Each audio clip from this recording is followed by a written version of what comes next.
तो दोस्तों आज हम बात करने जा रहे हैं फाइंडिंग एक देसी डोरी नाम की इस मूवी के बारे में। और फाइंडिंग मीमू नाम की जो एक देसी मूवी है उस पर वीडियो में ला चुका हूँ। वह यदि आपको वीडियो देखनी है तो आई बटन पर देख सकते हो। आज हम बात करेंगे इस मूवी के बारे में जो कि 2016 में हमें देखने को मिली थी। ये उसी मूवी की तरह एक फैमिली एडवेंचर मूवी है। 1 घंटा 37 मिनट टोटल इसकी रनिंग लेंथ है। IMDb रेटिंग 7.2 की है और रेट टोमेटोज पर 94% की रेटिंग है, जो कि बहुत ही बढ़िया है। तो अब इस मूवी के बारे में और जानकारी आपको देता हूं, तो वीडियो को जरूर से लाइक कर दे और वीडियो को करते हैं स्टार्ट। फाइंडिंग डोरी 2016 की अमेरिकी animated comedy drama adventure film है जिसका निर्माण वॉल्ट डिज्नी पिक्चर्स के लिए पिक्सर एनिमेशन स्टूडियो ने किया है। इसका निर्देशन एंड्रयू स्टैंटन ने किया, सहनिर्देशक एंगस मैकलेन थे, निर्माता लिंडसे कोलिंस थे और लेखन स्टैंटन और विक्टोरिया स्ट्रॉसे ने किया था। फाइंडिंग निमो फ्रेंचाइजी की दूसरी किस्त। यह फिल्म फाइंडिंग निमो 2003 की घटनाओं बी का अनुसरण करते हुए एक सीक्वल और स्पिन-ऑफ दोनों है। एलेन डेजेनेरेस और अल्बर्ट ब्रूक्स ने पहली फिल्म से अपनी भूमिकाएं दोहराईं, जिसमें हेडन रोलेंस, अलेक्जेंडर गोल्ड की जगह एड ओनील, कैटलिन ओल्सन, टाय बुरेल, डायने कीटन और यूजीन लेवी कलाकारों में शामिल हुए। फिल्म भूलने की बीमारी से ग्रस्त मछली डोरी डेजेनेरेस। डिज्नी ने 2005 से फाइंडिंग निमो का सीक्वल बनाने की योजना बनाई थी। पिक्सर के साथ मतभेद के बाद अपने नए स्टूडियो सर्कल 7 एनिमेशन को यह काम सौंपा। हालांकि यह कभी निर्माण में नहीं गया। एक स्क्रिप्ट को आधिकारिक रेंडांस फिल्म महोत्सव की वेबसाइट पर अपलोड किया गया था, जिसमें अनिर्मित स्क्रिप्ट के तत्व शामिल है। 2006 की शुरुआत में डिज्नी द्वारा पिक्सर का अधिग्रहण करने से सर्कल 7 के संस्करण को फिल्म को रद्द करना पड़ा। पिक्सर द्वारा निर्मित सीक्वल की घोषणा अप्रैल 2013 में की गई थी और इसे नवंबर 2015 में रिलीज करने की योजना थी। फिल्म में बड़े पैमाने पर दर्शाया गया काल्पनिक समुद्री जीवन संस्थान, उत्पादन टीम की मॉन्टेरी बे एक्वेरियम, समुद्री स्तनपाई केंद्र और वैंकूवर एक्वेरियम की शोध यात्राओं पर आधारित है। फाइंडिंग डोरी का प्रीमियर 8 जून 2016 को लॉस एंजिल्स के एल कैपिटन थिएटर में हुआ और 17 जून को संयुक्त राज्य अमेरिका के सिनेमाघरों में रिलीज हुई। इसे अपने पूर्ववर्ती की तरह इसके एनिमेशन, भावनात्मक भार, आवाज, अभिनय और हास्य के लिए आलोचकों से व्यापक प्रशंसा मिली। फिल्म ने दुनिया भर में 1.029 बिलियन की कमाई की, जिसने 2016 की तीसरी सबसे ज्यादा कमाई करने वाली फिल्म और उस समय की चौथी सबसे ज्यादा कमाई करने वाली एनिमेटेड फिल्म के रूप में अपना नाट्य प्रदर्शन समाप्त किया। फाइंडिंग डोरी ने बॉक्स ऑफिस पर कई रिकॉर्ड बनाए, जिसमें उत्तरी अमेरिका में एक एनिमेटेड फिल्म के लिए सबसे बड़ी ओपनिंग और उत्तरी अमेरिका में सबसे ज्यादा कमाई करने वाली एनिमेटेड फिल्म शामिल है। फिल्म को पसंदीदा एनिमेटेड मूवी के लिए 2017 किड्स चॉइस अवार्ड्स में जीत मिली। कथानक। डोरी, शाही नीली तांग, बचपन में अपने माता पिता जेनी और चार्ली से अलग हो जाती है। जैसे जैसे वह बड़ी होती है, वह अपनी अल्पकालिक स्मृति हानि के कारण धीरे धीरे उन्हें भूल जाती है। वह अंततः क्लाउनफिश मार्लिन से मिलती है और उसके बेटे निमो की तलाश में उसके साथ जुड़ जाती है। मार्लिन और निमो से मिलने के 1 साल बाद डोरी उनके साथ उनकी रीफ में उनके पड़ोसी के रूप में रहती है। एक दिन उसे अपने माता पिता की याद आती है और वह यह कि वे ज्वेल ऑफ मोरो बे, कैलिफोर्निया में रहते थे। वह उन्हें फिर से खोजने के लिए एक यात्रा पर निकलती है और मार्लिन और निमो उसके साथ होते हैं। क्रश, जो उनका समुद्री कछुआ दोस्त है, की मदद से वे कैलिफोर्निया करंट पर सवार होकर कैलिफोर्निया पहुंचते हैं। डोरी गलती से एक विशाल स्क्विड को जगह देती है जो लगभग निमो को निगल जाता है। चिंतित होकर वह मदद की तलाश में निकल जाती है और मरीन लाइफ इंस्टीट्यूट के कर्मचारियों द्वारा पकड़ ली जाती है। डोरी को क्वारंटीन में रखा जाता है और टैग लगाया जाता है। उसकी मुलाकात एक रूखे लेकिन नेक इरादे वाले 7 पैरों वाले ऑक्टोपस से होती है, जिसका नाम हैंक है। डोरी के टैग पर उसे क्लीवलैंड, ओहियो के एक मछलीघर में स्थानांतरित करने के लिए चिह्नित किया गया है। एंक, जो समुद्र में वापस छोड़े जाने से डरता है, उसके टैग के बदले में उसके माता-पिता को खोजने में उसकी मदद करने के लिए सहमत होता है। एक प्रदर्शनी में डोरी की मुलाकात बेली, एक बेलुगा व्हेल और उसकी बचपन की दोस्त डेस्टिनी से होती है, जो एक निकटदर्शी व्हेल शार्क है, जो बचपन में पाइप के माध्यम से डोरी से संवाद करती थी। उसे आखिरकार याद आता है कि वह अपने माता-पिता से कैसे अलग हुई थी। वह गलती से एक अंडरटो करंट द्वारा पाइप में और समुद्र में खींच ली गई थी। इस बीच मार्लिन और निमो डोरी को बचाने का प्रयास करते हैं। कैलिफोर्निया के समुद्री शेरों की एक जोड़ी और बेकी नामक एक आम लून की मदद से वे संस्थान में पहुंचते हैं और उसे ढूंढते हैं। अन्य ब्लू टैंग उन्हें बताते हैं कि डोरी के माता-पिता उसे खोजने के लिए सालों पहले भाग गए थे और कभी वापस नहीं आए, जिससे डोरी को लगता है कि वे मर चुके हैं।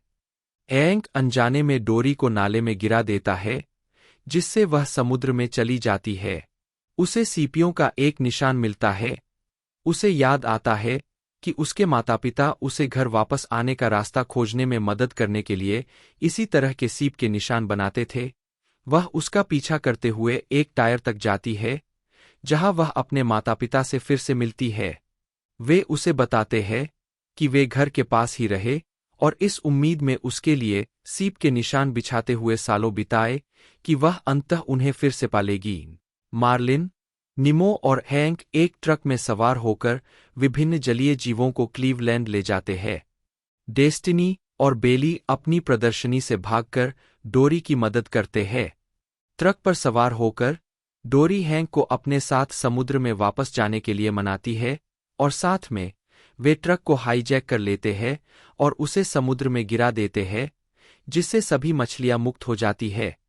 डोरी अपने माता-पिता और नए दोस्तों के साथ मार्लिन और निमो के साथ रीफ पर लौटती है, जिन्हें वह अब परिवार मानती है, और वे सभी एक साथ एक नए जीवन में बस जाते हैं। पोस्ट क्रेडिट सीन में टैंक गैंग अभी भी अपने प्लास्टिक बैग के अंदर फंसा हुआ है। एक साल तक प्रशांत महासागर में तैरते रहने के बाद कैलिफोर्निया पहुंचता है। उनके निराशा के लिए उन्हें मरीन लाइफ इंस्टीट्यूट के स्टाफ सदस्यों द्वारा उठाया जाता है। एलेन डीजेनेरेस, डोरी, एक शाही नीली तांग जो अल्पकालिक स्मृति हानि से ग्रस्त है। स्लोएन मरे युवा डोरी के रूप में। मरे निर्माता लिंडसे कोलिंस की 7 वर्षीय बेटी है। 11 लूसिया गेडेस, किशोर डोरी के रूप में। अल्बर्ट ब्रूक्स, मार्लिन, एक ओसेलारिस क्लाउनफिश, निमो का अतिसंरक्षणात्मक पिता और डोरी का सबसे अच्छा दोस्त। हेडन रोलेंस, निमो, एक युवा आशावादी क्लाउनफिश जो मार्लिन का बेटा है। एड ओनील हैंक, एक क्रोधी लेकिन नेकनियत पूर्वी प्रशांत लाल ऑक्टोपस, जिसे सेप्टोपस कहा जाता है, जिसने अपना एक टेंटेकल खो दिया है। 12 केटलिन ओल्सन, डेस्टिनी, एक निकट दृष्टि वाली व्हेल शार्क जो डोरी की बचपन की दोस्त थी। टाई बुरेल बेली, एक बेलुगा व्हेल जो आघात के कारण अस्थायी रूप से इकोलोकेशन खो चुका है। डायने कीटन, जेनी, डोरी की मां। यूजीन लेवी, चार्ली, डोरी के पिता। इद्रीस एल्बा, फ्लूक, एक कैलिफोर्निया समुद्री शेर जो रूडर का दोस्त है। डोमिनिक वेस्ट, रूडर, कैलिफोर्निया का समुद्री शेर जो फ्लुक का मित्र है। बॉब पीटरसन, मिस्टर रे, एक चित्तीदार ईगल रे जो निमो का स्कूल शिक्षक है। एंड्रयू स्टैंटन, क्रश, एक हरा समुद्री कछुआन। सिगोर्नी वीवर स्वयं के रूप में है, जो संस्थान की सार्वजनिक संबोधन प्रणाली पर प्रसारित रिकॉर्ड किए गए संदेशों को अपनी आवाज देती है। बिल हेडर, स्टेन, एक केल्प बास और इनेज के पति के रूप में। केट मैककिनन, इनेज, स्टैन की पत्नी। अलेक्जेंडर गोल्ड पैसेंजर कार्ल के रूप में, एक डिलीवरी ट्रक ड्राइवर जो संस्थान के लिए काम करता है। गोल्ड ने पहले फाइंडिंग निमो में निमो की आवाज दी थी। टोर्बिन जान बुलॉक, गेराल्ड, एक कैलिफोर्निया समुद्री शेर जो फ्लूक और रूडर द्वारा कब्जा की गई चट्टान पर लेटना चाहता है, लेकिन लगातार उनके द्वारा उसे पीछे धकेला जाता है। कैथरीन रिंगगोल्ड, कैथी एक चिकनफिश के रूप में, बेनेट डेमन स्क्वर्ट के रूप में, क्रश का बेटा। उसे पहले फाइंडिंग निमो में निकोलस बर्ड ने आवाज दी थी। John Ratzenberger husband crab, Bill Angus MacLane sunfish के रूप में, Charlie Backandforth, Willem Dafoe Gill एक मूरिश आदर्श और टैंक गैंग का नेता, ब्रैड गैरेट ब्लोट एक पफरफिश, एलिसन जेनी पीच एक स्टारफिश, ऑस्टिन पेंडलटन गुरगल एक शाही ग्रामा के रूप में, स्टीफन रूट बबल्स एक पीलातान, विकी लुइस डेब एक चारधारी वाला डेमसेलफिश, जेरोम रेनफ्ट जैक्स के रूप में एक क्लीनर झींगान।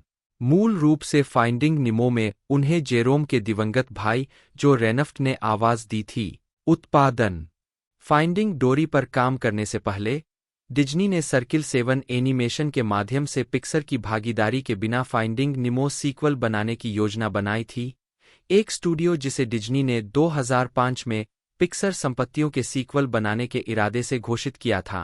13 हालांकि डिज्नी द्वारा पिक्सर के 2006 के अधिग्रहण के कारण सर्किल 7 को फिल्म का निर्माण किए बिना डिज्नी द्वारा बंद कर दिया गया था। 14 हालांकि यह कभी उत्पादन में नहीं गया, सर्किल 7 संस्करण के लिए एक स्क्रिप्ट आधिकारिक रेंडांस फिल्म फेस्टिवल वेबसाइट पर अपलोड की गई थी। अनिर्मित स्क्रिप्ट के तत्वों में निमो के लंबे समय से खोए हुए जुड़वां भाई रेमी का परिचय और एक कहानी शामिल थी जिसमें मार्लिन पकड़ा जाता है और उसे बचाया जाना चाहिए। 15 2016 एनएसी अंतर्राष्ट्रीय एनिमेटेड फिल्म महोत्सव में निर्देशक एंड्रयू स्टैंटन। जुलाई 2012 में एंड्रयू स्टैंटन को फाइंडिंग निमो सीक्वल के निर्देशक के रूप में घोषित किया गया, जिसमें विक्टोरिया स्ट्रॉसे ने पटकथा लिखी थी। 16 उसी महीने स्टैंटन ने संभावित सीक्वल से जुड़ी खबरों की सत्यता की जांच की। 17 उस अगस्त में एलेन डीजेनरेस ने डोरी की अपनी भूमिका को दोहराने के लिए बातचीत शुरू की थी। 18 और सितंबर में स्टैंटन ने फिल्म की पुष्टि करते हुए कहा, सूची में तुरंत एक दूसरी कार्टर फिल्म लिखना था। जब वह चला गया तो सब कुछ ऊपर चला गया। मुझे पता है कि मुझ पर अधिक व्यंग्यात्मक लोगों द्वारा आरोप लगाया जाएगा कि यह कार्टर के अच्छा प्रदर्शन नहीं करने की प्रतिक्रिया है, लेकिन केवल इसकी टाइमिंग में, लेकिन इसकी अवधारणा में नहीं। 19 फरवरी 2013 में प्रेस द्वारा पुष्टि की गई कि अल्बर्ट ब्रूक्स सीक्वल में मार्लिन की भूमिका को दोहराएंगे। 20 अप्रैल 2013 में डिज्नी ने सीक्वल फाइंडिंग डोरी की घोषणा की, जिसमें पुष्टि की गई कि डेजेनेरेस और ब्रूक्स क्रमशः डोरी और मार्लिन के रूप में अपनी भूमिकाओं को दोहराएंगे। 21 द एलेन डेजेनेरेस शो पर सीक्वल के लिए एक लंबे अभियान के बाद डेजेनेरेस ने कहा, मैंने इस दिन का बहुत लंबे समय से इंतजार किया है। मैं नाराज नहीं हूं कि इसमें इतना समय लग गया। मुझे पता है कि पिक्सर के लोग टॉय स्टोरी 16 बनाने में व्यस्त थे, लेकिन उन्होंने जो समय लिया वह इसके लायक था। स्क्रिप्ट शानदार है और इसमें वो सब कुछ है जो मुझे पहले वाले में पसंद आया था। इसमें बहुत सारा दिल है, यह वाकई मज़ेदार है और सबसे अच्छी बात यह है कि इसमें डोरी की बहुत सारी झलकियां है। 21 लॉस एंजल्स टाइम्स के साथ जुलाई 2013 के एक साक्षात्कार में स्टैंटन ने सीक्वल की उत्पत्ति के बारे में बात की। डिज्नी से विनम्र पूछताछ हुई, फाइंडिंग निमो सीक्वल के बारे में। मैं हमेशा कोई सीक्वल नहीं कहता था, लेकिन मुझे वीपी के दृष्टिकोण से इसमें शामिल होना पड़ा। सीक्वल हमारे बने रहने की आवश्यकता का हिस्सा है, लेकिन हम उन कारणों से वहां नहीं जाना चाहते। हम रचनात्मक रूप से वहां जाना चाहते हैं। इसलिए हमने डिज्नी से कहा, क्या आप हमें यह बता सकते हैं कि हम उन्हें कब रिलीज करेंगे? क्योंकि हम कुछ ऐसा रिलीज करना चाहते हैं जिसे हम वास्तव में बनाना चाहते हैं, और हो सकता है कि हम इसे उस वर्ष न बना पाए जिस वर्ष आप इसे बनाना चाहते हैं।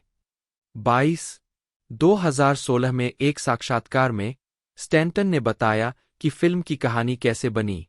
मैं अपनी फिल्में पूरी होने के बाद अक्सर नहीं देखता क्योंकि रिलीज होने से पहले मुझे उन्हें कई बार देखना पड़ता है। इसलिए 2010 में जब हम 3D में 10 साल के लिए फिर से रिलीज के लिए फाइंडिंग निमो तैयार कर रहे थे, तो इतने समय के बाद इसे फिर से देखना दिलचस्प था। मेरे दिमाग में कुछ ऐसा बैठ गया और मैं उबलने लगा। मैं सोचने लगा कि डोरी कितनी आसानी से खो सकती है और मार्लिन और निमो को फिर से नहीं पा सकती। वह मूल रूप से उसी स्थिति में थी जब मार्लिन ने उसे पाया था। मुझे नहीं पता था कि वह कहाँ से थी। मुझे पता था कि उसने अपनी जवानी का ज्यादातर समय अकेले समुद्र में भटकते हुए बिताया था, और मैं जानना चाहता था कि अगर वह फिर से खो गई तो वह अपने नए परिवार को पा सकती है या नहीं। यह लगभग ऐसा था जैसे मेरे माता-पिता चिंतित थे। स्टैंटन ने आगे कहा, मुझे पता था कि अगर मैंने कभी फाइंडिंग डोरी या फाइंडिंग निमो के सीक्वल का जिक्र जोर से किया तो मैं थक जाऊंगा।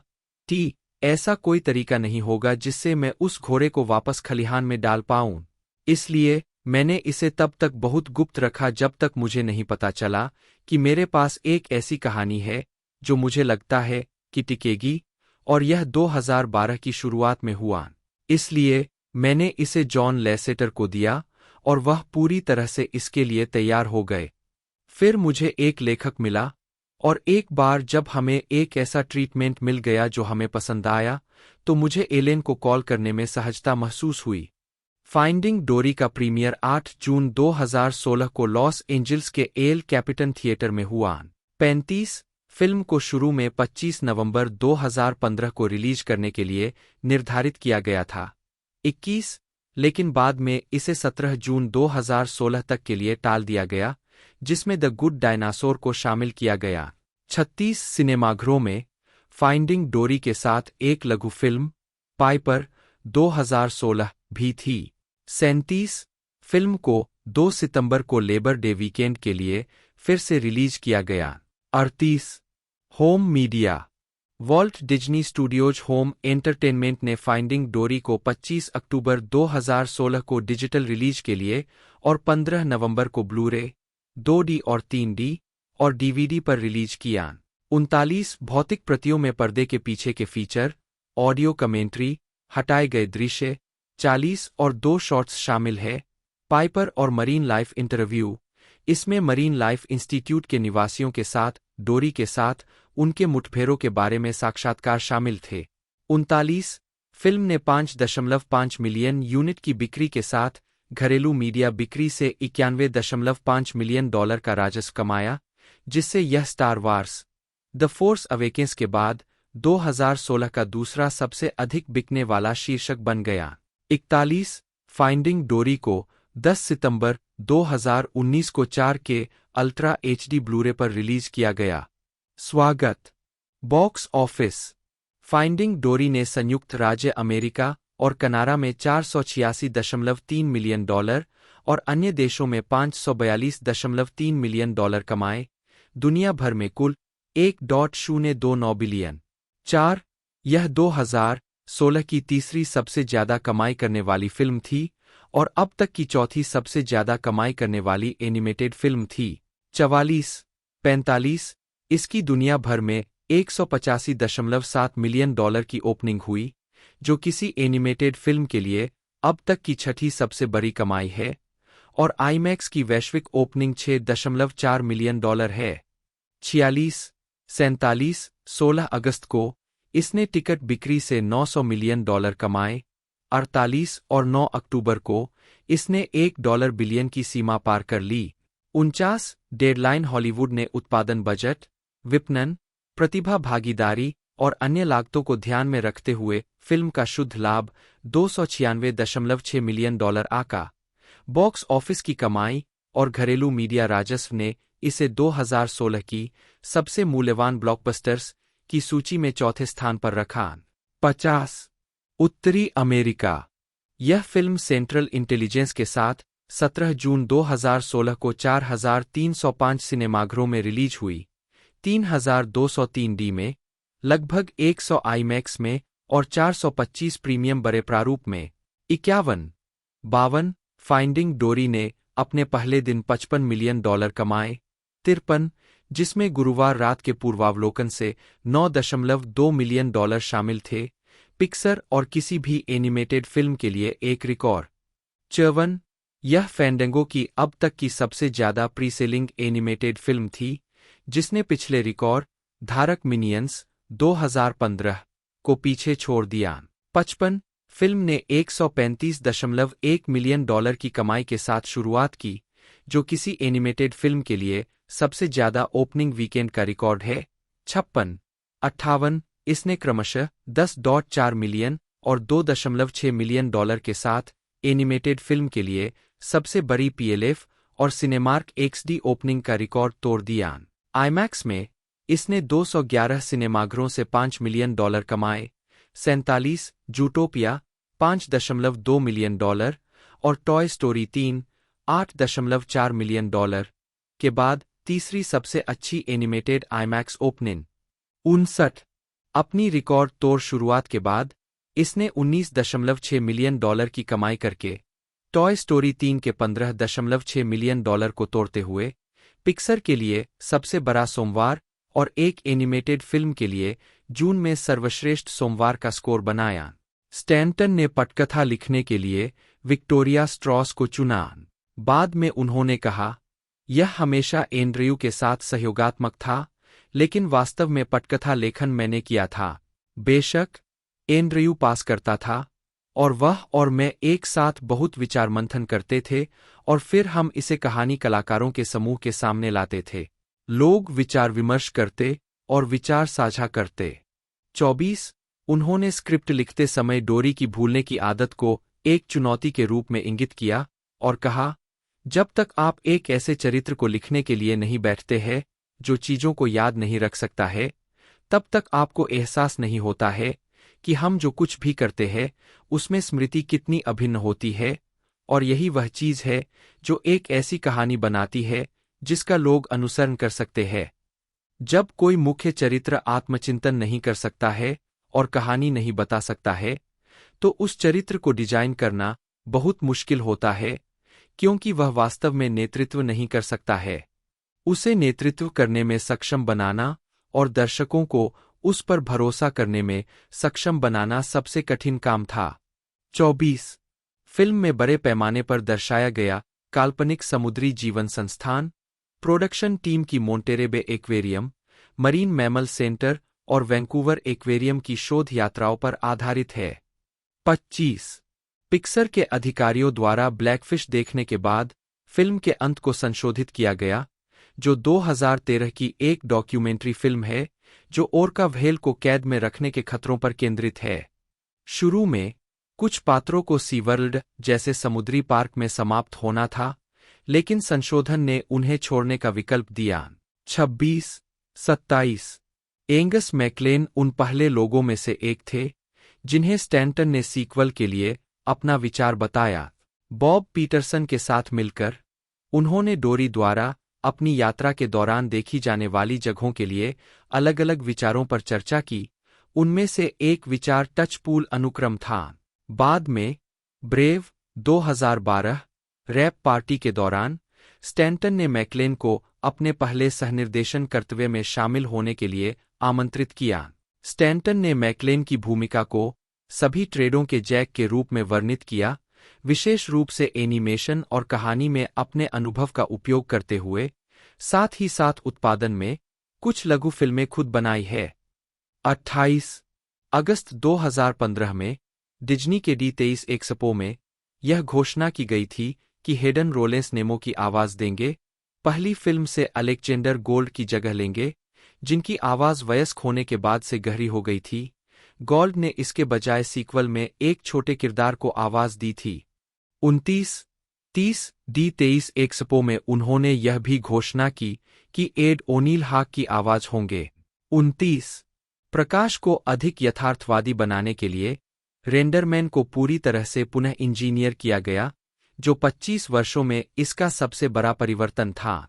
31 संगीत finding Dory original motion picture sound track album द्वारा थॉमस न्यूमैन जारी किया 14 जून 2016 studio deep sleep studios Newman scoring stage Sony Pictures Studios the village शैली साउंड ट्रैक, लंबाई 68-20, लेबल वॉल्ट डिज्नी, निर्माता Thomas Newman, Bill Bernstein, Thomas Newman, कालक्रम Spectre 2015, finding Dory original motion picture sound track 2016, passengers 2016, Pixar sound track कालक्रम, the good dinosaur 2015, finding Dory 2016, कार्तीन 2017, finding डोरी से एकल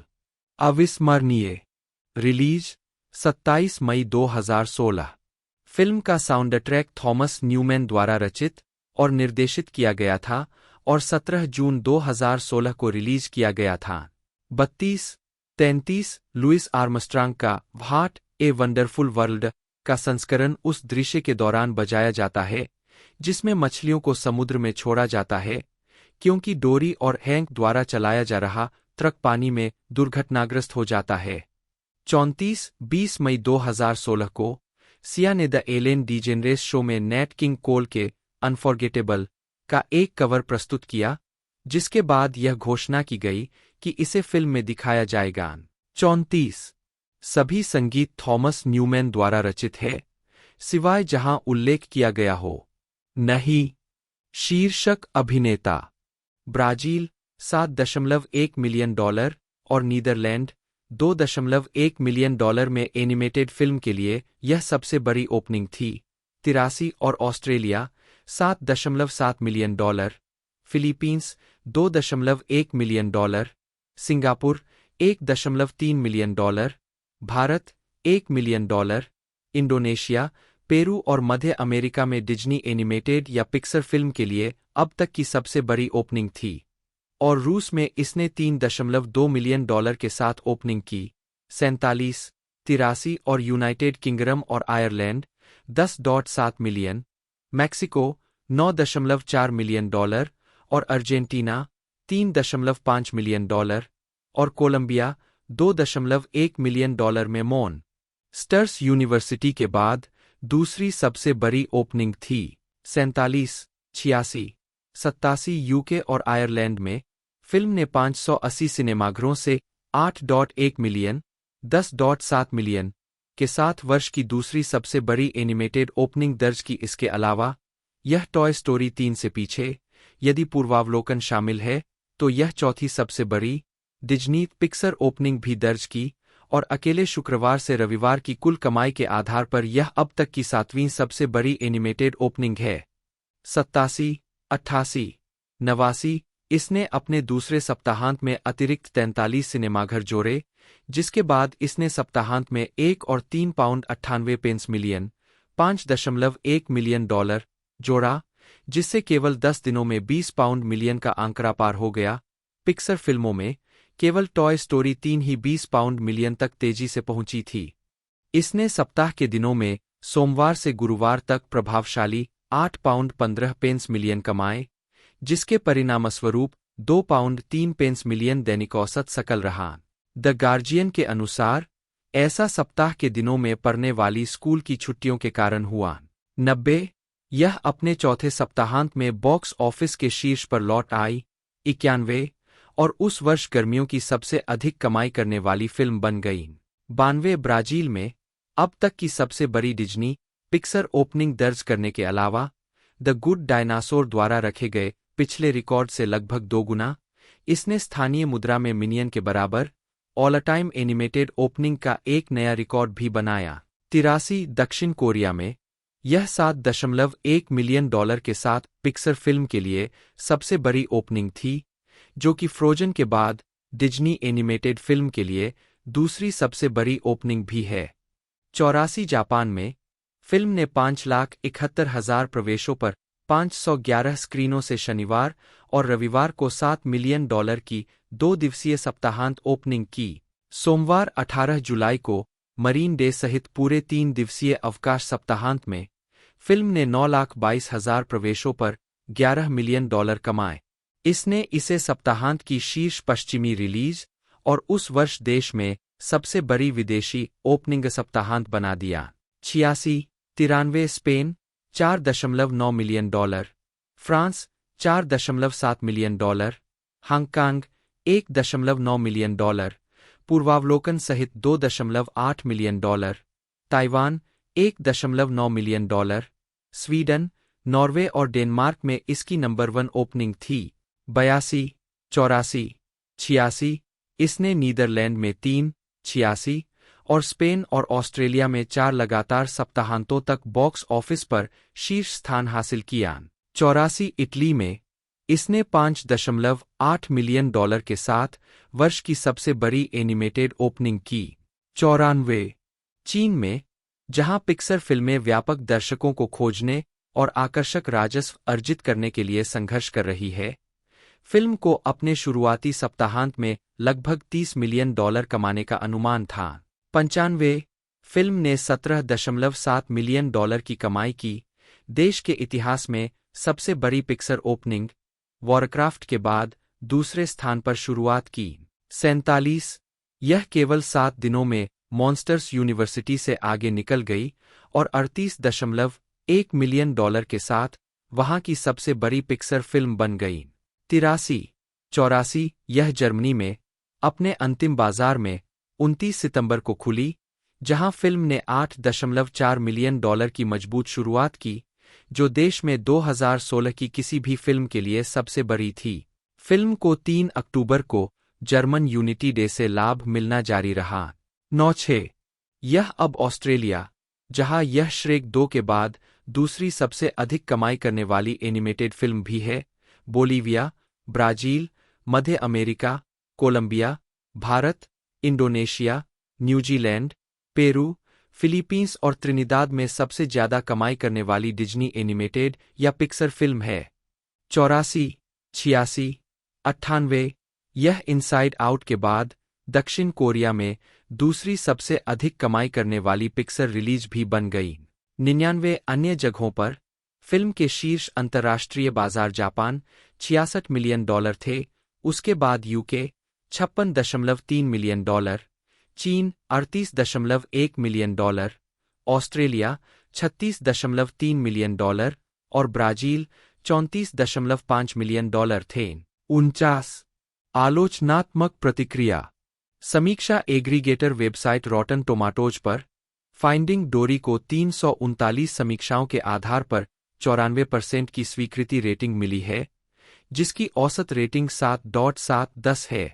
इसकी आलोचनात्मक सहमति कहती है, मजेदार, मार्मिक और विचारोत्तेजक, फाइंडिंग डोरी एक सुंदर एनिमेटेड साहसिक कार्य प्रस्तुत करती है जो अपने पूर्ववर्ती की क्लासिक कहानी में एक और मनोरंजक अध्याय जोड़ती है। 100 मेटाक्रिटिक, जो भारित औसत का उपयोग करता है, ने 48 आलोचकों के आधार पर फाइंडिंग डोरी को 100 में से 77 का स्कोर दिया, जो आम तौर पर अनुकूल समीक्षा दर्शाता है। 101 सिनेमास्कोर द्वारा सर्वेक्षण किए गए दर्शकों ने फिल्म को A+ से F पैमाने पर A का औसत ग्रेड दिया।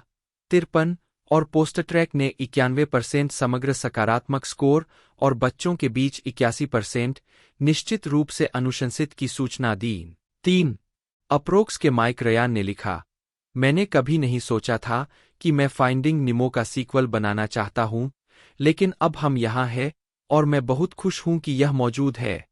और मेरे लिए यह पहली फिल्म की तुलना में अधिक भावनात्मक अनुभव था। फाइंडिंग डोरी ने मुझे प्रभावित किया, इसने मुझे रुला दिया।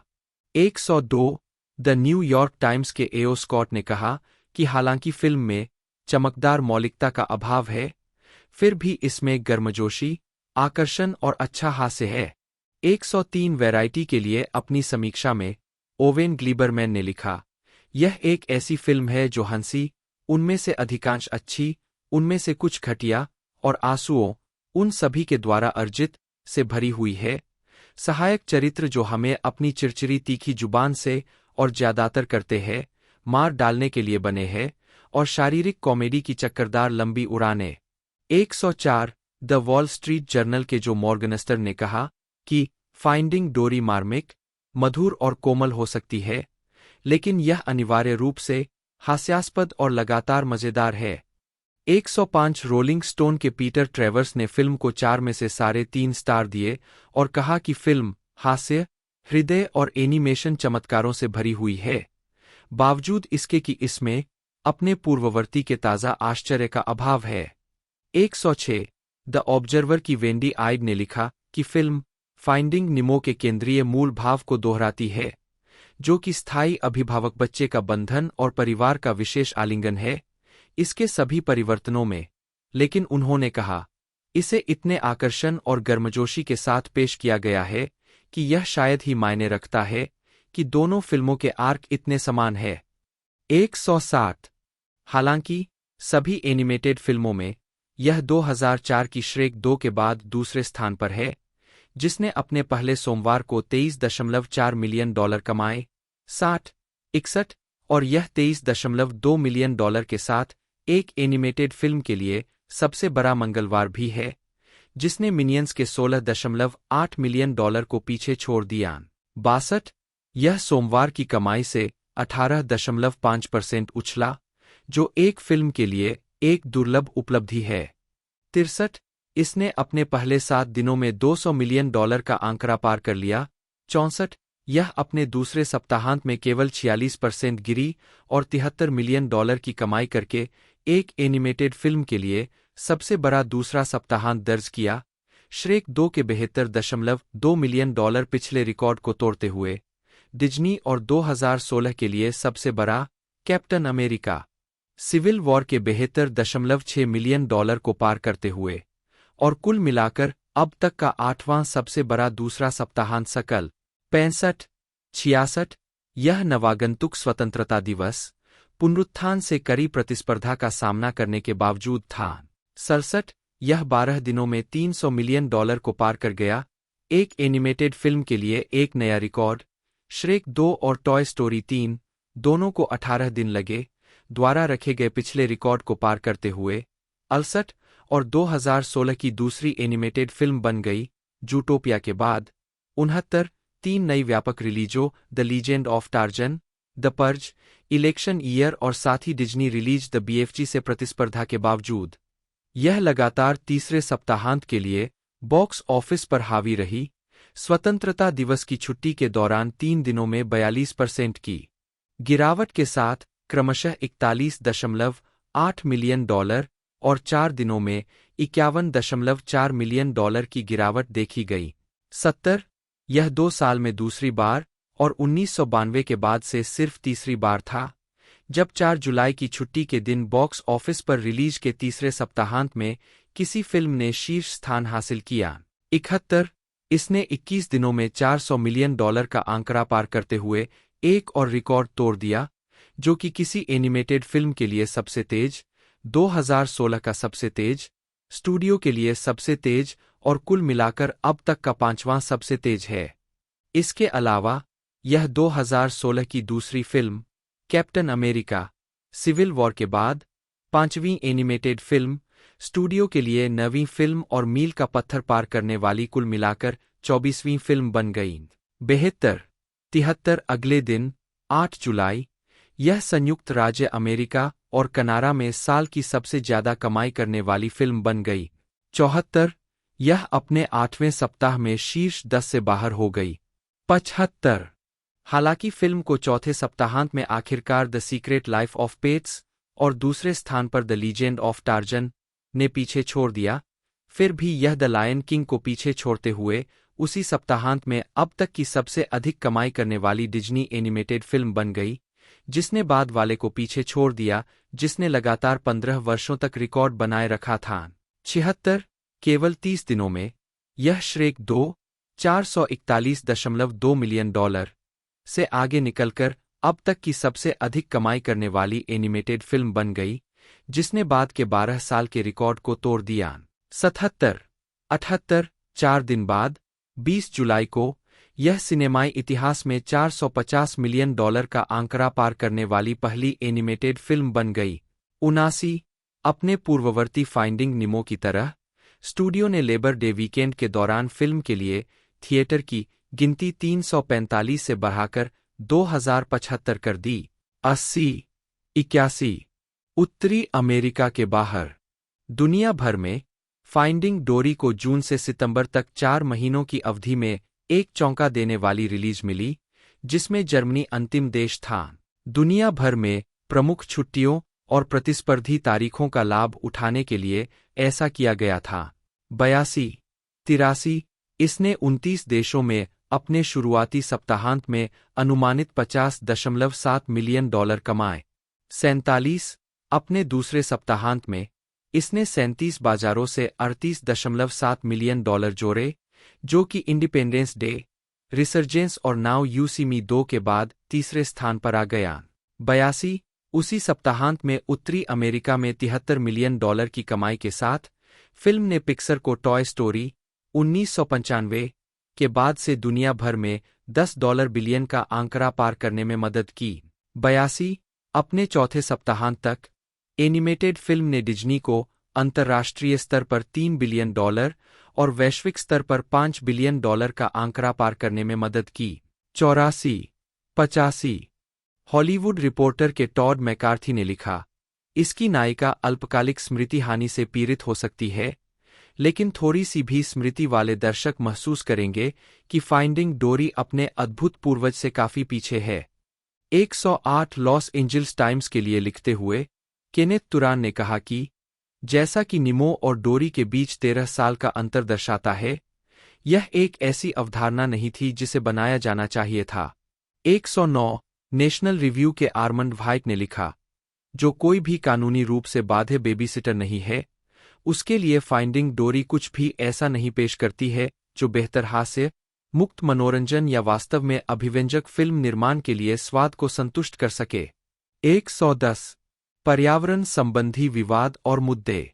संरक्षणवादियों ने चेतावनी दी कि फाइंडिंग निमो की तरह ही यह फिल्म अनजान ग्राहकों को घरेलू एक्वेरियम के लिए डोरी की प्रजाति की शाही ब्लू टैंक मछली खरीदने के लिए प्रेरित कर सकती है। 111 ब्लू टैंक को कैद में नहीं पाला जा सकता है और इसे जंगल में ही पकड़ना पड़ता है। 112 वे सर्जनफिश से संबंधित है और पूंछ के दोनों तरफ उस तरह नुकीले कांटे प्रदर्शित करते हैं जो भयानक घाव कर सकते हैं।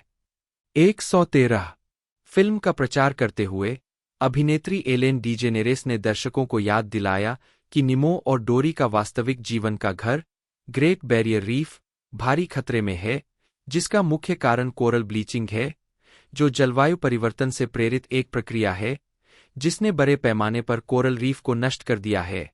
114 2019 में यूनाइटेड किंगडम, कनाडा और संयुक्त राज्य अमेरिका के शोधकर्ताओं ने एक वैज्ञानिक पत्र प्रकाशित किया जिसमें दिखाया गया कि फिल्म के रिलीज होने के बाद अमेरिका में ब्लू टैंक के आयात में वृद्धि नहीं हुई, लेकिन प्रजातियों के लिए इंटरनेट खोज में वृद्धि हुई।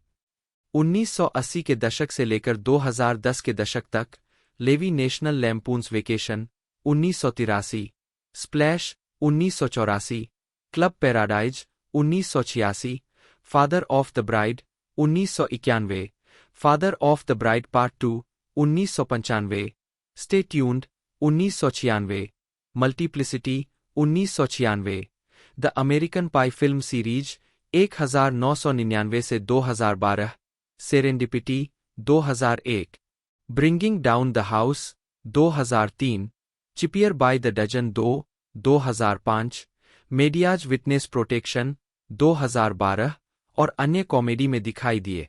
उन्होंने over the hedge 2006, night at the museum, battle of the Smithsonian 2009 और फाइंडिंग डोरी 2016 जैसी फिल्मों में पात्रों को आवाज दी। उन्हें द वेस्ट विंग में टोबी जिगलर की भूमिका के लिए भी गंभीरता से विचार किया गया था। यह भूमिका अभिनेता रिचर्ड शिफ को दी गई थी। लेवी अपने बेटे डैन लेवी के साथ सीबीसी बटा pop TV sitcom Schitt's Creek के सहनिर्माता है। वह अपने बेटे के साथ रोज परिवार के मुखिया जॉनी रोज के रूप में भी शो में अभिनय करते हैं। उनकी बेटी सारा लेवी शिट्स क्रीक डिनर में वेट्रेस ट्विला सेंड्स की भूमिका निभाती है। 13 यूजीन लेवी के भाई फ्रेड भी शो के निर्माता है। 9 लेवी ने एप्पल टीवी प्लस पर द रिलक्टेंट ट्रैवलर 2023, नामक एप्पल ओरिजिनल 8 एपिसोड यात्रा श्रृंखला की मेजबानी और कार्यकारी निर्माण किया। 2024 में लेवी ने हॉलीवुड वॉक ऑफ फेम पर एक स्टार के साथ उन्हें सम्मानित करने वाले समारोह में भाग लिया। 15 व्यक्तिगत जीवन। लेवी ने 1977 में डेबोरा डिवाइन 16 से शादी की। 17 डिवाइन का करियर टीवी प्रोडक्शन में रहा है। 17 इस जोड़े के 2 बच्चे हैं जिन्हें उन्होंने टोरंटो में पाला। अभिनेता डैन और सारा दोनों ने अपने पिता के साथ शिट्स क्रीक में अभिनय किया। 16 लेवी ऑटिज्म जागरूकता और उपचार के लिए एक वकील है। 18 वह अभिनेता और साथ ही एसीटीवी कलाकार जॉन कैंडी के करीबी दोस्त थे। लेवी कनाडाई चैरिटी आर्टिस्ट्स अगेंस्ट रेसिज्म के सदस्य है। 19 2021 में उन्हें पैसिफिक पैलिसेड्स का मानद मेयर नामित किया गया। 20 फिल्मोग्राफी। पतली परत। चाबी उन फिल्मों को दर्शाता है जो अभी तक रिलीज नहीं हुई है। यूजीन लेवी फिल्म क्रेडिट की सूची। वर्ष शीर्षक भूमिका नोट्स। 1971 लोमरी जैसी महिला कॉफी बॉय। 1973 नरभक्षी लड़कियां क्लिफोर्ड स्टरगेस। 1979 दौड़ना रिची रोसेनबर्ग। 1980 कुछ भी व्यक्तिगत नहीं मार्टी घातक साथी मैट। 1981 भारी धातु कैप्टन लिंकन एफ स्टर्न पुरुष रिपोर्टर एडसेल आवाज 21। 1983 नेशनल लैम्पून्स वेकेशन एड एक कार विक्रेता। बेकाबू होना सेल डिपास्कुएल।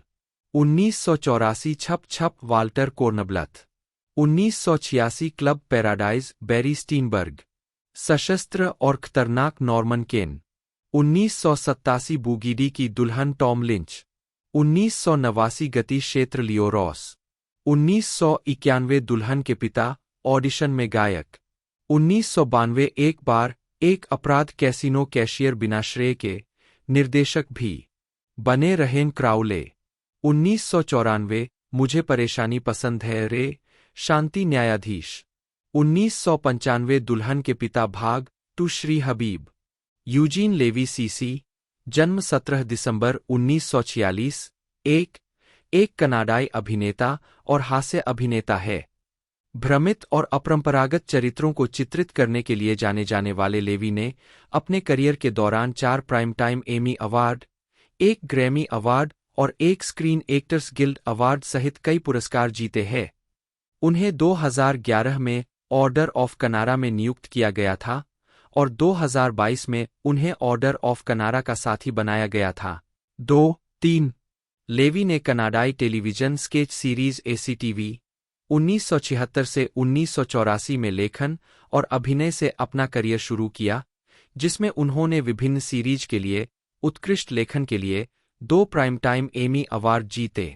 वे नेशनल लैम्पून्स वेकेशन 1983, स्प्लैश 1984 और मल्टीप्लिसिटी 1996 फिल्मों में भी नजर आए।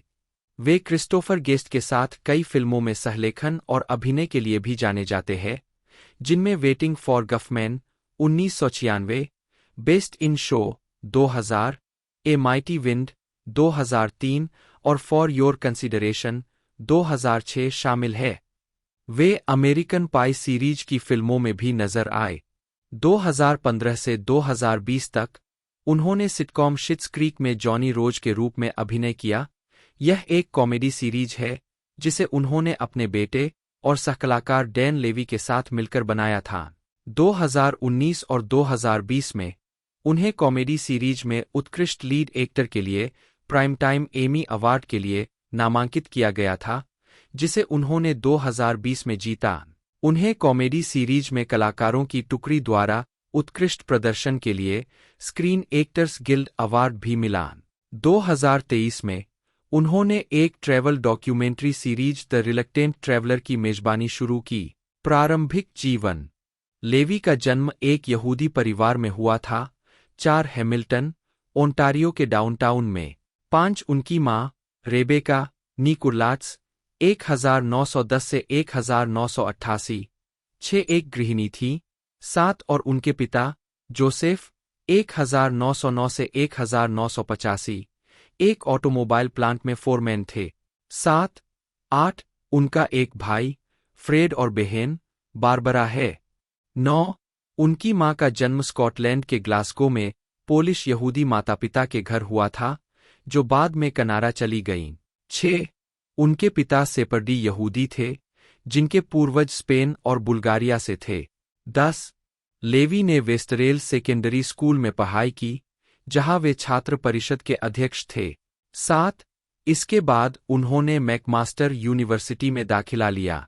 5, वे मैकमास्टर फिल्म बोर्ड के उपाध्यक्ष थे, जो एक छात्र फिल्म समूह था, जहां उनकी मुलाकात फिल्म निर्माता इवान रीटमैन से हुई। 11, आजीविका। 2012 में अमेरिकन रियूनियन फिल्म के प्रीमियर पर लेवी 1972 से 1973 के टोरंटो प्रोडक्शन में हिट म्यूजिकल गॉडस्पेल की शुरुआत रॉयल एलेक्जेंड्रा थिएटर में हुई और इसका उद्देश्य सब्सक्रिप्शन वाले दर्शकों के लिए कुछ दर्जन प्रदर्शनों का प्रदर्शन करना था। कलाकारों को टूरिंग कलाकारों के बजाय पूरी तरह से स्थानीय कलाकारों से लिया गया था। टोरंटो प्रोडक्शन ने कई अभिनेताओं के करियर की शुरुआत की, जिसमें Levy, Victor Garber, Andrea Martin, Gilda Radner, Dave Thomas और मार्टिन शॉर्ट के साथ साथ शो के संगीत निर्देशक पॉल शेफर भी शामिल थे। 12, हॉवर्ड शोर ने इस प्रोडक्शन के लिए सैक्सोफोन बजाया। दर्शकों की उत्साही प्रतिक्रिया के बाद रॉयल एलेक्जेंड्रा में निर्धारित प्रदर्शन समाप्त हो गया और शो लेसाइड के बेव्यू प्लेहाउस में चला गया। बेव्यू प्लेहाउस का प्रोडक्शन अगस्त 1973 तक चला, जिसमें उस समय के रिकॉर्ड 488 प्रदर्शन हुए। 12, सेकंड सिटी। टोरंटो और sketch comedy series second city television दोनों के पूर्व छात्र, लेवी अक्सर अजीबोगरीब सहायक किरदार निभाते हैं। शायद एसीटीवी पर उनकी सबसे प्रसिद्ध भूमिका मंदबुद्धि अर्ल कैमेम्बर्ट की है, जो एसीटीवी न्यूज के लिए एक न्यूज एंकर और वास्तविक जीवन के कनाडाई न्यूजमैन अर्ल कैमरून की पैरोडी है।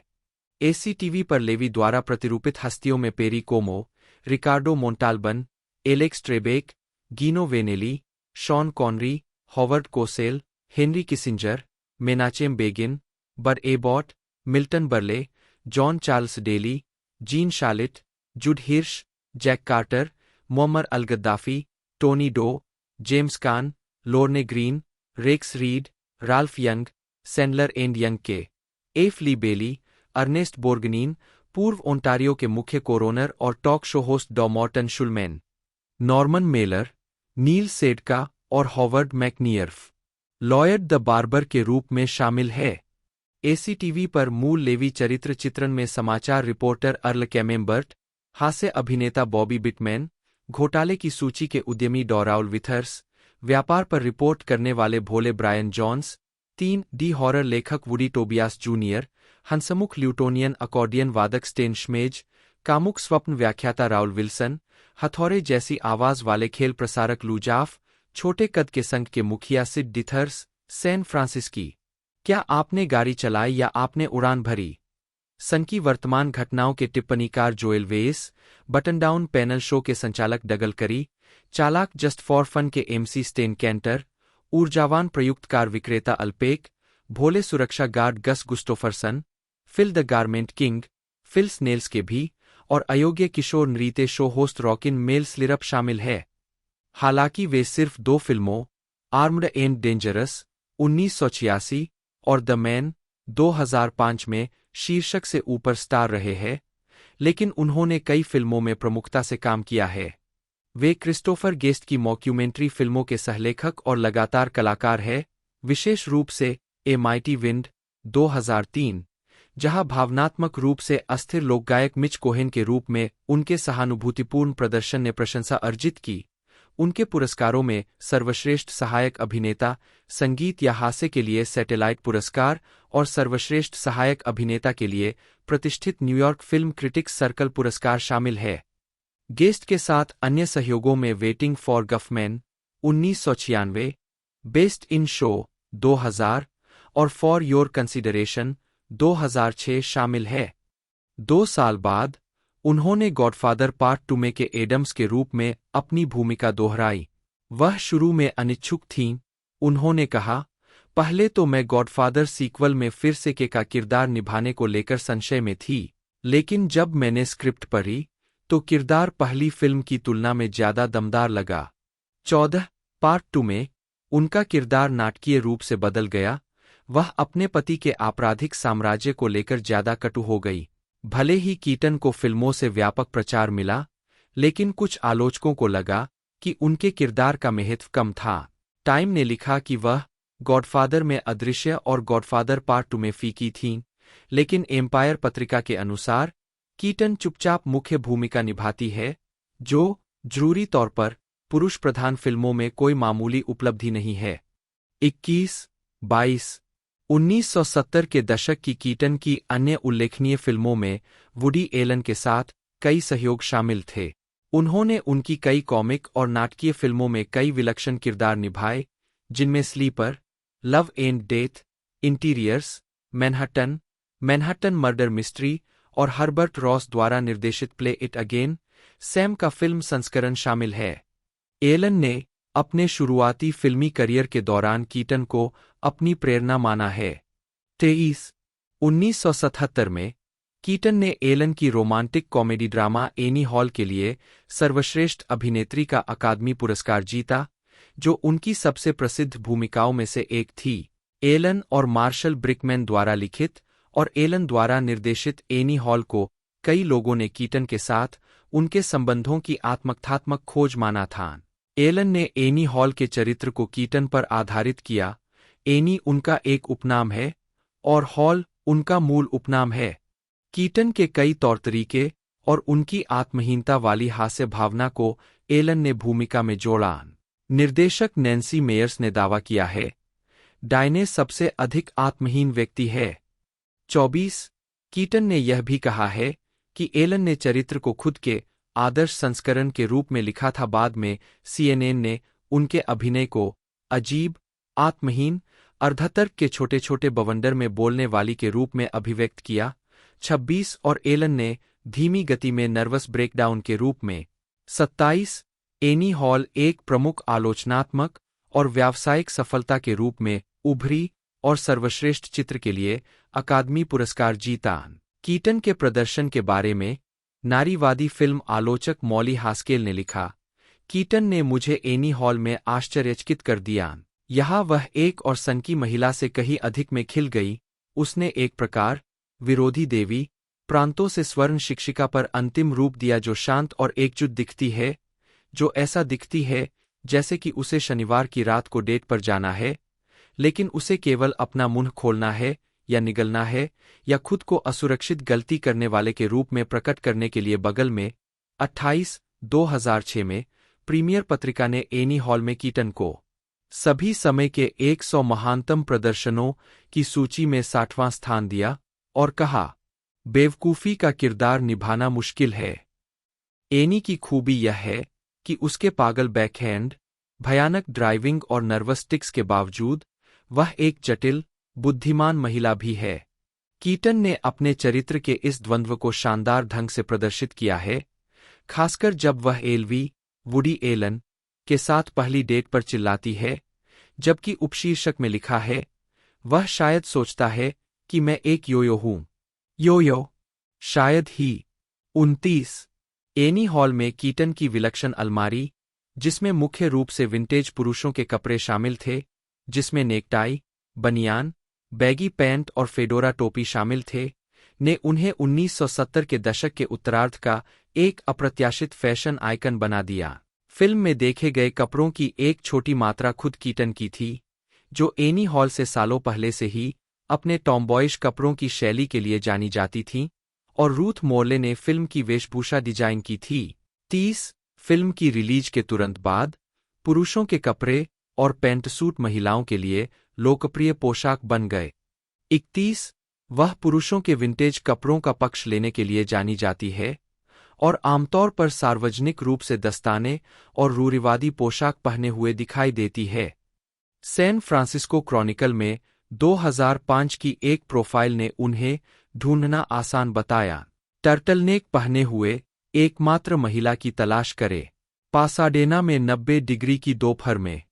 32 डगलस किर्कलैंड द्वारा खींची गई उनकी तस्वीर 26 सितंबर 1977 को टाइम पत्रिका के कवर पेज पर छपी, जिसमें कहानी में उन्हें फिल्मों में काम करने वाली सबसे मजेदार महिला बताया गया। 21 उस वर्ष बाद में उन्होंने अपनी सामान्य हल्की फुल्की कॉमिक भूमिकाओं से अलग हटकर नाटक लुकिंग फॉर मिस्टर गुडबार में बेहद प्रतिष्ठित मुख्य भूमिका जीती, जो जूडिथ रॉसन के उपन्यास पर आधारित थी। फिल्म में उन्होंने बधिर बच्चों की कैथोलिक स्कूल शिक्षिका की भूमिका निभाई, जो दोहरी जिंदगी जीती है, रातें अकेले बार में बिताती है और अनैतिक यौन संबंध बनाती है। कीटन को इस भूमिका में दिलचस्पी तब हुई जब उन्होंने इसे मनोवैज्ञानिक केस हिस्ट्री के रूप में देखा। 33 टाइम के उसी अंक में उनकी भूमिका के चयन की सराहना की गई और अमेरिकी फिल्मों में महिला अभिनेताओं के लिए उपलब्ध सीमित भूमिकाओं की आलोचना की गई। एक पुरुष अभिनेता विमान उड़ा सकता है, युद्ध लड़ सकता है, किसी बदमाश को गोली मार सकता है, स्टिंग कर सकता है, व्यापार या राजनीति में किसी बड़े व्यक्ति का किरदार निभा सकता है। पुरुषों को दिलचस्प माना जाता है। एक महिला पत्नी की भूमिका निभा सकती है, वेश्या की भूमिका निभा सकती है, गर्भवती हो सकती है, अपना बच्चा खो सकती है और चलो देखते हैं। महिलाओं को नीरस माना जाता है। अब एक दृढ़ प्रवृत्ति खोजकर्ता कुछ नई फिल्मों की ओर इशारा कर सकता है जिनके निर्माताओं को लगता है कि महिलाएं अकेले या वस्तुतः किसी प्रोडक्शन का नाटकीय भार उठा सकती है। फिर लुकिंग फॉर मिस्टर गुडबार में डायने कीटन है।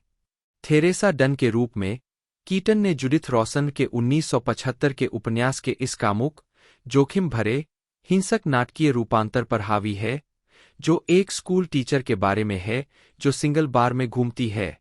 21 डायने कीटन, नी हॉल, जन्म 5 जनवरी 1946, एक अमेरिकी अभिनेत्री है। अपने 5 दशकों के करियर में उन्हें कई पुरस्कार मिले हैं, जिनमें एक अकादमी पुरस्कार, एक ब्रिटिश अकादमी फिल्म पुरस्कार और 2 गोल्डन ग्लोब पुरस्कार शामिल है। इसके अलावा उन्हें टोनी पुरस्कार और 2 एमी पुरस्कारों के लिए नामांकन भी मिला है।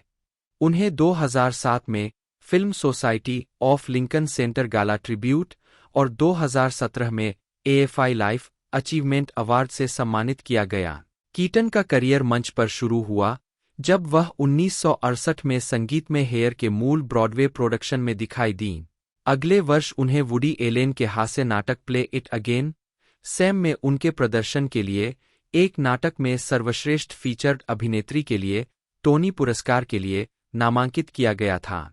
इसके बाद उन्होंने फ्रांसिस फोर्ड कोपोला की द गॉडफादर 1972 में के एडम स्कोर्लियोन के रूप में अपनी पहली प्रमुख फिल्म भूमिका के साथ प्रमुखता हासिल करने से पहले लवर्स एंड अदर स्ट्रेंजर्स 1970 में एक छोटी भूमिका में अपनी शुरुआत की, एक भूमिका जिसे उन्होंने इसके सीक्वल पार्ट 2 1974 और पार्ट 3 1990 में दोहराया।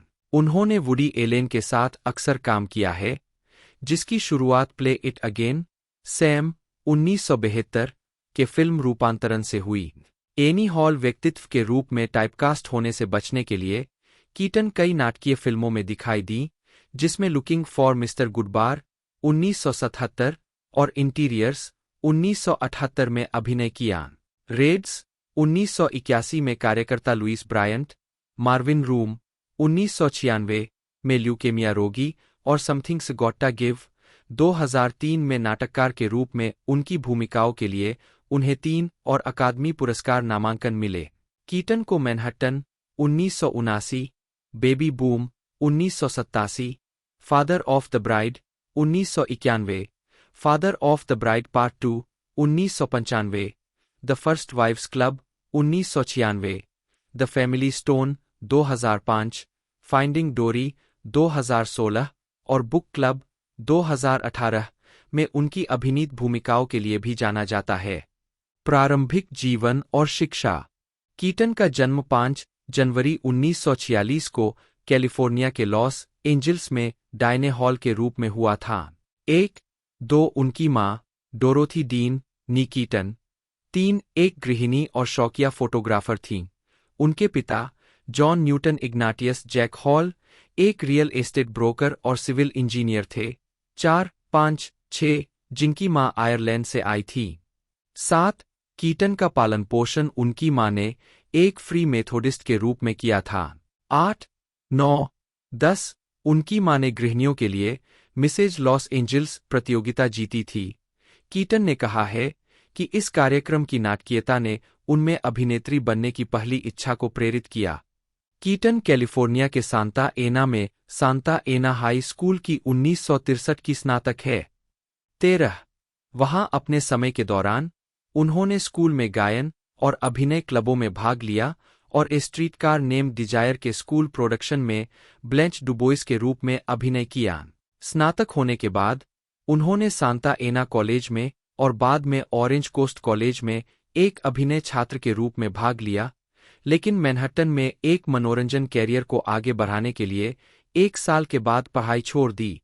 14 एक्टर्स इक्विटी एसोसिएशन में शामिल होने पर उन्होंने अपना उपनाम बदलकर कीटन रख लिया, जो उनकी मां का पहला नाम था, क्योंकि डायने हॉल के नाम से पहले से ही एक अभिनेत्री पंजीकृत थी। 15 थोड़े समय के लिए उन्होंने एक गायन एक्ट के साथ नाइट क्लबों में भी काम किया। 16 कीटन ने न्यूयॉर्क शहर के नेबरहुड प्लेहाउस में अभिनय का अध्ययन करना शुरू किया। उन्होंने शुरुआत में मीसनर तकनीक के तहत अभिनय का अध्ययन किया, जो एक सामूहिक अभिनय तकनीक है जिसे पहली बार 1930 के दशक में सैनफोर्ड मीसनर ने विकसित किया था, जो न्यूयॉर्क के एक स्टेज अभिनेता, अभिनय कोच, निर्देशक थे, जो द ग्रुप थिएटर 1931 से 1940 के सदस्य थे। वह अपनी अभिनय तकनीक का वर्णन इस प्रकार करती है: केवल उस व्यक्ति के बराबर अच्छा होना जिसके साथ आप अभिनय कर रहे हैं, बिना किसी की मदद के अपने दम पर आगे बढ़ने और एक शानदार प्रदर्शन बनाने के लिए अपना रास्ता बनाने के विपरीत। मुझे हमेशा सभी की मदद की जरूरत होती है। 16 साथी अभिनेता जैक निकोलसन के अनुसार वह एक स्क्रिप्ट को एक नाटक की तरह देखती है, जिसमें फिल्म शुरू करने से पहले उन्हें पूरी स्क्रिप्ट याद हो जाती है, जो मैं किसी अन्य अभिनेता को करते हुए नहीं जानता।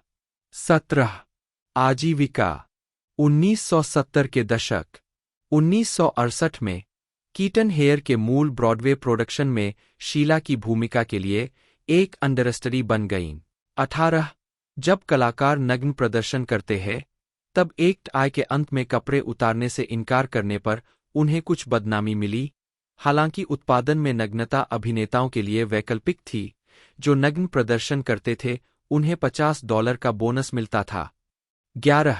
19 9 महीने तक हेयर में अभिनय करने के बाद उन्होंने वुडी एलन के production play It Again Sam में एक भाग के लिए ऑडिशन दिया। बहुत लंबा होने के कारण लगभग नजरअंदाज किए जाने के बाद 5 फीट 8 इंच 173 सेंटीमीटर पर वह एलन से 2 इंच 5 सेंटीमीटर लंबी है, उन्होंने हिस्सा जीत लिया। 4 Play It Again Sam Keaton Woody Allen और जेरी लेसी के साथ नाटक प्ले इट अगेन सैम 1969/1970 में। अगले साल कीटन ने लवर्स एंड अदर स्ट्रेंजर्स में अपनी फिल्मी शुरुआत की। इसके बाद उन्होंने television series love, American style, night gallery और मैनिक्स में अतिथि भूमिकाएं निभाईं। फिल्मों के बीच कीटन कई डिओडोरेंट विज्ञापनों में नजर आईं। कीटन की सफल भूमिका 2 साल बाद आई, जब उन्हें फ्रांसिस फोर्ड कोपोला की 1972 की फिल्म द गॉडफादर में माइकल कोरलियोन, अल पैचिनो द्वारा अभिनीत की प्रेमिका और अंतःपत्नी के एडम्स के रूप में लिया गया। कोपोला ने उल्लेख किया कि उन्होंने पहली बार कीटन को लवर्स एंड अदर स्ट्रेंजर्स में देखा था और उनकी विलक्षणता की प्रतिष्ठा के कारण उन्हें कास्ट किया था, जिसे वह भूमिका में लाना चाहते थे। 20 कीटन का दावा है कि उस समय उन्हें आमतौर पर फिल्म उद्योग की सनकी अभिनेत्री के रूप में संदर्भित किया जाता था। 11 फिल्म में उनका प्रदर्शन काफी हद तक फिल्म बनाने के उनके वास्तविक जीवन के अनुभव पर आधारित था। दोनों को उन्होंने पुरुषों की दुनिया में महिला के रूप में वर्णित किया है। 11 गॉडफादर एक अद्वितीय आलोचनात्मक और वित्तीय सफलता थी। अभिनय के अलावा कीटन ने कहा है कि उनकी एक गायिका बनने की आजीवन महत्वाकांक्षा थी। 34 1970 के दशक में एक रिकॉर्डिंग कलाकार के रूप में उनका एक संक्षिप्त, अवास्तविक कैरियर था। उनका पहला रिकॉर्ड 1971 में हेयर की एक मूल कास्ट रिकॉर्डिंग थी। 1977 में उन्होंने एक एकल एल्बम के लिए ट्रैक रिकॉर्ड करना शुरू किया, लेकिन पूरा रिकॉर्ड कभी नहीं बना। 4. कीटन को स्टिल फोटोग्राफी के माध्यम में ज्यादा सफलता मिली। एनी हॉल में अपने किरदार की तरह कीटन को लंबे समय से फोटोग्राफी एक पसंदीदा शौक के रूप में पसंद थी, एक ऐसी रुचि जो उन्होंने अपनी मां से किशोरावस्था में सीखी थी। 1970 के दशक के उत्तरार्ध में यात्रा करते समय उन्होंने अपने शौक को और अधिक गंभीरता से तलाशना शुरू किया। रोलिंग स्टोन ने मुझे उनके लिए तस्वीरें लेने के लिए कहा था और मैंने सोचा, 1 मिनट रुकिए, मुझे वास्तव में इन लॉबी और इन पुराने होटलों के इन अजीबोगरीब बॉलरूम में दिलचस्पी है। इसलिए मैंने उनकी तस्वीरें लेना शुरू कर दिया। उन्होंने 2003 में याद किया, ये जगहें सुनसान थीं और मैं कभी भी चुपके से अंदर जा सकती थी और किसी को परवाह नहीं थी। यह बहुत आसान था और मैं इसे खुद कर सकती थी। यह मेरे लिए एक रोमांच था। होटल के अंदरूनी हिस्सों की तस्वीरों का उनका संग्रह, रिजर्वेशन, 1980 में पुस्तक के रूप में प्रकाशित हुआ था। 1990 के दशक तक कीटन ने खुद को हॉलीवुड में सबसे लोकप्रिय और बहुमुखी अभिनेताओं में से एक के रूप में स्थापित कर लिया था। वह अधिक परिपक्व भूमिकाओं में चली गईं, अक्सर मध्यम वर्गीय परिवारों की प्रमुख महिलाओं की भूमिकाएं निभाती रहीं। अपनी भूमिका के चयन और टाइपकास्ट होने से बचने के बारे में उन्होंने कहा, अक्सर एक विशेष भूमिका आपको कुछ अच्छा करती है और धमाका। आपके पास हेरो प्रस्ताव आते हैं, वे सभी एक जैसे किरदारों के लिए होते हैं। मैंने सामान्य भूमिकाओं से अलग होने की कोशिश की है और कई चीजों में अपना हाथ आजमाया है। 47. कीटन ने दशक की शुरुआत द लेमन सिस्टर्स से की, जो एक खराब रूप से प्राप्त कॉमेडी ड्रामा थी जिसमें उन्होंने अभिनय और निर्माण किया था, जिसे इसके पूरा होने के 1 साल बाद तक रोक दिया गया था। 1991 में उन्होंने स्टीव मार्टिन के साथ पारिवारिक comedy father of the bride में अभिनय किया। उन्हें लगभग फिल्म में नहीं लिया गया था, क्योंकि द गुड मदर की व्यावसायिक विफलता ने दोनों फिल्मों के स्टूडियो वॉल्ट डिज्नी पिक्चर्स के साथ उनके संबंधों को खराब कर दिया था। 44. फादर ऑफ द ब्राइड 4 साल की व्यावसायिक निराशाओं के बाद कीटन की पहली बड़ी हिट थी। उन्होंने 4 साल बाद सीक्वल में अपनी भूमिका दोहराई, एक ऐसी महिला की भूमिका में जो अपनी बेटी के साथ ही अधेड़ उम्र में गर्भवती हो जाती है। फिल्म की सैन फ्रांसिस्को एग्जामिनर समीक्षा उन कई समीक्षाओं में से एक थी जिसमें कीटन की एक बार फिर कैथरीन हेपबर्न से तुलना की गई थी। अब उस हकलाने वाली अनिश्चितता पर निर्भर नहीं है जो 1970 के दशक के उनके सभी चरित्रों में व्याप्त थी, वह किसी तरह गहरी मातृवृत्ति के साथ कैथरीन हेपबर्न बन गई है, यानी वह एक अच्छी और बुद्धिमान अभिनेत्री है जिसे अपनी नारीवाद को साबित करने के लिए सख्त और तेज होने की जरूरत नहीं है। 48. कीटन ने 1990 में द गॉडफादर पार्ट 3 में के एडम्स की अपनी भूमिका को दोहराया, जो द गॉडफादर पार्ट 2 के अंत के 20 साल बाद की कहानी है। 1993 में कीटन ने black comedy mystery Manhattan Murder mystery में अभिनय किया, जो 1979 के बाद से वुडी एलन की फिल्म में उनकी पहली प्रमुख फिल्म भूमिका थी। उनका हिस्सा मूल रूप से मिया फैरो के लिए था, लेकिन एलन के साथ संबंध तोड़ने के बाद फैरो ने इस परियोजना से बाहर हो गईं। 49. वैरायटी के टॉड मैकार्थी ने उनके प्रदर्शन की सराहना करते हुए लिखा कि वह कभी-कभी अपनी विदूषक केंद्रीय हास्य भूमिका को अच्छी तरह से संभालती है। 50. न्यूज़वीक के डेविड एंसेन ने लिखा, पर्दे पर कीटन और एलन हमेशा एक दूसरे के लिए बने हैं। वे अभी भी आश्चर्यजनक रूप से नटखट चिंगारी मारते हैं। मैनहट्टन 1979 के साथ कीटन और वुडी एलन ने अपने लंबे कार्य संबंध को समाप्त कर दिया। यह 1993 तक उनका अंतिम प्रमुख सहयोग था। 1978 में वह वॉरेन बीटी के साथ रोमांटिक रूप से शामिल हो गईं और 2 साल बाद उन्होंने उन्हें महाकाव्य ऐतिहासिक नाटक रेड्स में उनके विपरीत लिया। फिल्म में उन्होंने लुइस ब्रायंट, एक पत्रकार और नारीवादी की भूमिका निभाई, जो कट्टरपंथी पत्रकार जॉन रीड, बीटी, के साथ काम करने के लिए अपने पति से भाग जाती है और बाद में रूसी गृहयुद्ध का इतिहास लिखने के लिए उसे खोजने के लिए रूस में प्रवेश करती है। बीटी ने कीटन को एनी हॉल में देखने के बाद कास्ट किया, क्योंकि वह उनकी स्वाभाविक घबराहट और असुरक्षित रवैये को भूमिका में लाना चाहते थे।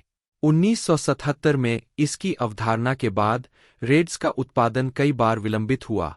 कीटन, दाए, व्हाइट हाउस में प्रथम महिला नैन्सी रीगन और वॉरेन बीटी के साथ दिसंबर 1981, 2006 की वैनिटी फेयर स्टोरी में कीटन ने अपनी भूमिका का वर्णन उस कृति के साधारण व्यक्ति के रूप में किया जो असाधारण बनना चाहता था, लेकिन संभवतः अधिक साधारण था।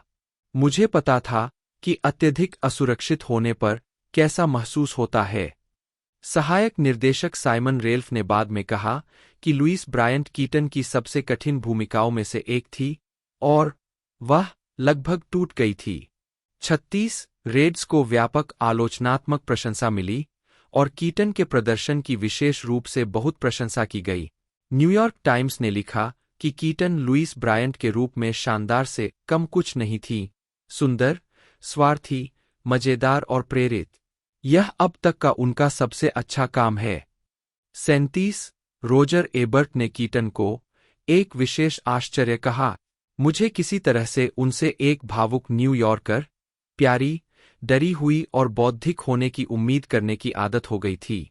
यहाँ वह बिल्कुल वैसी ही है जैसी उन्हें होने की जरूरत है, साहसी, स्वस्थ, हताश, वफादार और मजेदार। 38 कीटन को उनके प्रदर्शन के लिए सर्वश्रेष्ठ अभिनेत्री के लिए दूसरा अकादमी पुरस्कार नामांकन मिला। अगले वर्ष कीटन ने घरेलू ड्रामा शूट द मून में अल्बर्ट फिनी के साथ अभिनय किया। यह फिल्म जॉर्ज फिनी और फेथ डनलप कीटन पर आधारित है, जिनकी बिगड़ती शादी, अलगाव और प्रेम संबंधों ने उनके 4 बच्चों को तबाह कर दिया। शूट द मून को आलोचकों से ज्यादातर सकारात्मक समीक्षाएं मिलीं और कीटन के अभिनय की फिर से प्रशंसा की गई। द न्यूयॉर्कर में पॉलिन केल ने लिखा कि यह फिल्म शायद उस युग की सबसे अधिक खुलासा करने वाली अमेरिकी फिल्म थी और कीटन एक घमंड रहित स्टार हो सकती है। वह फेथ की भूमिका से इतनी पूरी तरह से चुनौतीग्रस्त है कि वह केवल चरित्र को सही ढंग से निभाने के बारे में सोचती है। बहुत कम युवा अमेरिकी फिल्म अभिनेत्रियों में सबसे कठिन नाटकीय भूमिकाओं के लिए ताकत और सहज ज्ञान है। बुद्धिमान, परिष्कृत नायिकाएं जेन फोंडा के पास था, लगभग उस समय जब वह क्लूट और दे शूट हॉर्स, डोंट दे में दिखाई दी थीं, लेकिन वह 10 साल से भी अधिक समय पहले की बात है। अब तक कोई और नहीं आया है। डायने कीटन अपनी पिछली फिल्म भूमिकाओं से एक अलग स्तर पर अभिनय करती है। वह चरित्र में भय और जागरूकता का पूरा माप लाती है और इसे एक विशेष, सहज तरीके से करती है जो स्क्रीन अभिनय के लिए सही है। 39 न्यूयॉर्क पत्रिका के डेविड डेनबी ने कीटन को पूरी तरह से शांत और आत्मविश्वासी कहा और कहा, कीटन ने हमेशा अपने सतही तरीके की नरम हिचकिचाहट के नीचे छिपे गुस्से को बाहर निकालना काफी आसान पाया है, लेकिन उसने पहले कभी इतना दर्द नहीं पाया।